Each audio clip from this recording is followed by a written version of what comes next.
Hey everybody, welcome back to Video Game So taking out a super fun and exciting episode for you guys today, and that is because a day ago, at least as of the recording of this video, games that weren't released, what amounts to a 95 to 98% complete Resident Evil for Game Boy Color. If you never knew, Resident Evil was planned to come over to the Game Boy Color, and in previous years, some different builds that are definitely incomplete have leaked onto the internet, but basically none of them were actually playable from start to finish. And I know, at least as far as Jill's campaign is concerned here, you can sit down and play this game like it is very close to a retail release, and you can see the credits scroll. Before we get too far involved though, do me a huge favor down below, hit like and subscribe and ring that notification bell, definitely helps us out. And if you feel so inclined and want to support the channel, we got a Patreon link down below as well. And I apologize in advance, of course, Video Game Esoterica got sick right around the holiday season, so my voice is a bit off. But I was excited about this one and wanted to keep making videos for you guys, so my apologies in advance. But honestly, the main takeaway of something like Resident Evil on the Game Boy Color in the first place is, on paper, you would expect this not to work whatsoever. How do you take a 3D survival horror game on PlayStation 1 with pre-rendered backgrounds and bring it down to what amounts to incredibly inferior hardware to run that same game? The developers here did an absolutely amazing job basically tricking the Game Boy Color into running this whole experience, and it looks, feels, and sounds like the Resident Evil you know, love, and remember from the PlayStation 1. And that's definitely just a testament to how good the original developers were here, being able to get the entirety of the gameplay, the story beats, and the layout of the Spencer Mansion onto the Game Boy Color. And that really is the fun part. This is going to adhere basically exactly to the original storyline, and every room in the Spencer Mansion you expect to be at a certain place is going to be there. And I do love these zombies, a little bit brain dead, pun definitely not intended, because they will attack you, but the minute you go around the corner here, that zombie is going to get stuck on that level architecture and will not move, so definitely use that to your advantage when you don't want to expend too much of your ammo fighting them.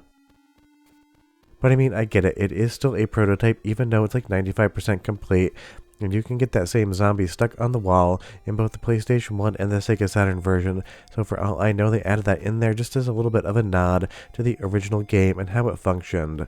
But this story right here, this little scene, exactly what you would expect to see on PlayStation 1. And maybe that is part of the reason why this thing was cancelled so far into development, because RE1 was such a hit and so many people owned it.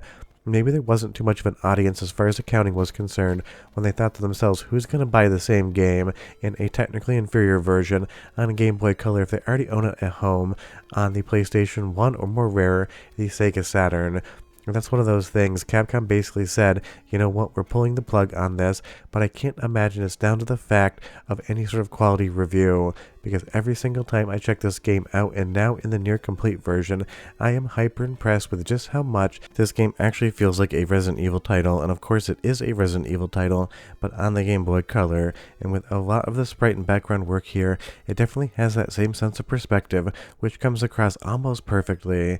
Even the menu here, definitely downgraded to fit on a Game Boy Color resolution and graphical capabilities, but this thing just feels like a real Resident Evil game.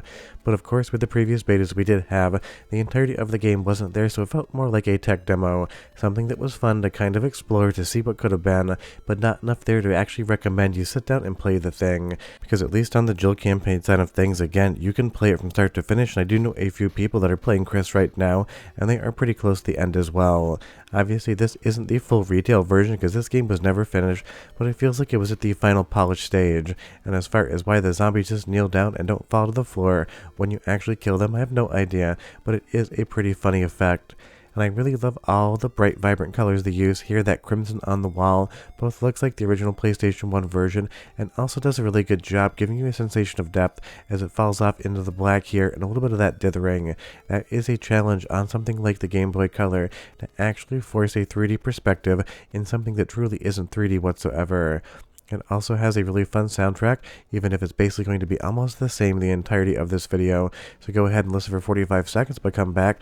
I'll talk more about the history of the game and why I think you should check it out this Christmas.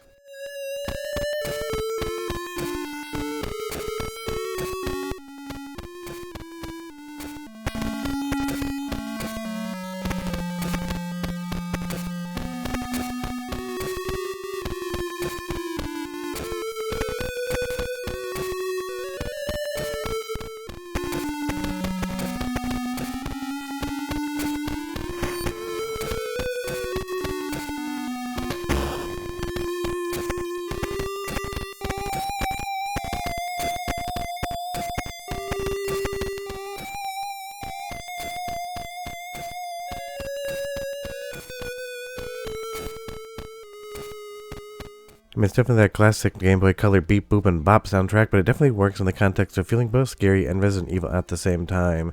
And interestingly, in this hallway, the thing that you would expect to happen does not happen, at least in my playthrough, because no dog actually jumped out of the window. But I love how this thing scales sprites as well, something that really the Game Boy Color isn't known for. The sensation of scale here really is on point, and I am still impressed in 2025 that someone was actually able to figure this out back in the day. Although I will say this top-down view, not quite sure what happened to Jill there. I think she became a Jill sandwich, as it were, because she definitely looks a little bit squashed. Now, there are different hacks in these files as well, so you can jump to the ending of both characters to basically be able to see how the game ends, just so you can kind of play around with it. But take it from me, this is worth a playthrough this holiday season, just to check out what could have been. And that's why I really love the game website, Games That Weren't. It kind of talks about all of those titles that we almost got to play but didn't. And if you know me and you know the channel, I love a good prototype, beta, or unreleased game, and every single time I can find them for arcades, I love to share them with everyone, because my fascination with unreleased games goes deep, just kind of reading magazines back in the day, getting excited for games that were previewed and even gaming hardware, and then finding out later in life that those actually didn't come out, but you can experience a lot of them.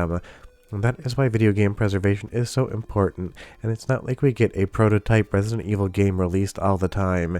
And again, this thing is like 98% complete, just kind of needed a little bit of polish to get it onto a cartridge and ship it to store shelves. And I find it really weird that Capcom decided that the quality of this game was not up to par to be able to release it, because I am hyper impressed with what it does. I have no basis for this being the fact, but I really do think, because the game sold so well, Capcom just didn't think they'd actually sell a lot of copies on Game Boy Color, because no one would want to buy the same game twice in a quote-unquote inferior version.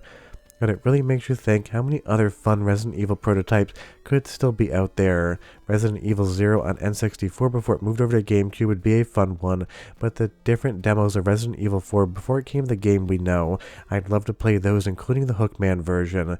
So hopefully one day, one of those 3 games ends up on the internet somewhere so we can take a look at them. But in the meantime, getting Resident Evil on the Game Boy Color in a basically complete version is absolutely awesome. I kind of love how that zombie moves there as well, kind of hovers across the floor. It could be that it's just missing frames of animation, it could be a bug, or it could be that's how the developers wanted them to move, so you can actually see them. And if you're wondering how tank controls work on a D-pad, they work effectively here. It actually feels pretty natural, especially if you played any sort of tank control game recently. And that really is fun, although I will say, picking up the herbs here, you have to basically be pixel perfect on top of them. But one more soundtrack sample, because again, it definitely drives home the horror, and I'll be right back with just a little bit more Resident Evil.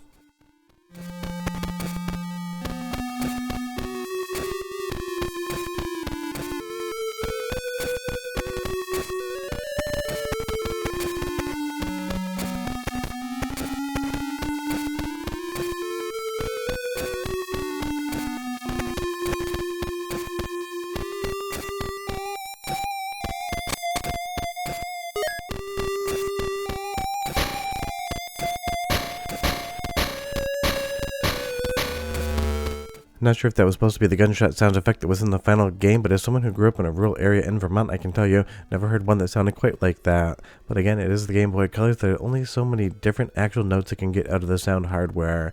But I love video game preservation, I love the Resident Evil franchise. It's been something I've been playing since the original game, and I will definitely be playing Resident Evil Requiem when it comes out, because I am stoked for that as well. I'm a little concerned that they say that Leon Kennedy's campaign is a little bit more air quotes action-oriented.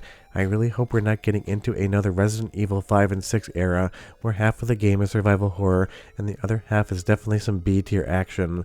Leave me a comment down below and you tell me what you think about that, because Capcom's track record with this franchise after 4 and between 7, a little bit dicey at best. But something like Resident Evil on Game Boy Color, absolutely fun idea, and it's shocking how well it actually works in execution.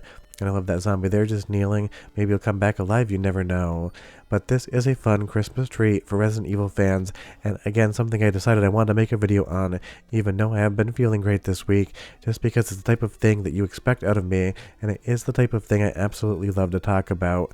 So the link to the Games to Weren't page is down below, definitely check it out, have fun with it this Christmas season. If you played it already, leave me a comment and tell me what you think.